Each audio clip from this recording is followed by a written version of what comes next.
खऱ्या परमार्थाची भूमिका ही जगायची आहे, सांगायची तर मुळात नाही. परमार्थ हा सांगण्याकरता मुळातच नाही, जगायचा आहे.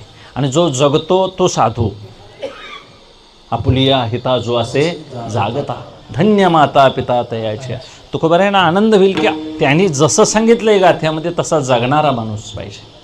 आणि मग जगणारा माणूस असेल तर तो उपलब्ध पाहिजे. नंतर जगणारे आहेत नाही, गिरणार पर्वताच्या टोकावर आहेत, यमग्यात नाहीत तसली माणसं. आम्ही काय करायचं, आमचं पाप आहे म्हणायचं. काकांच्यासारखी सांगणारी माणसं आहेत, बुवांच्यासारखी माणसं, ओकलानी बुवांच्यासारखी आमच्या पदरात आहेत, हे आमचं भाग्य म्हणायचं. असं समजावून सांगणारी माणसं अजिबात नाहीत, दुर्मिळ आहेत. असतील कारण अनुभवाचा विषय आहे. देव हा सांगायचा अजिबात विषय नाहीच. तो अनुभवाचा विषय असल्यामुळं अनुभव ज्याला यायचा आहे त्यानं अनुभव ज्यानं घेतला आहे त्याच्याकडे गेलं पाहिजे. अनुभवाचा जिथं वेश नाही, अनुभवा वाचून बडबडते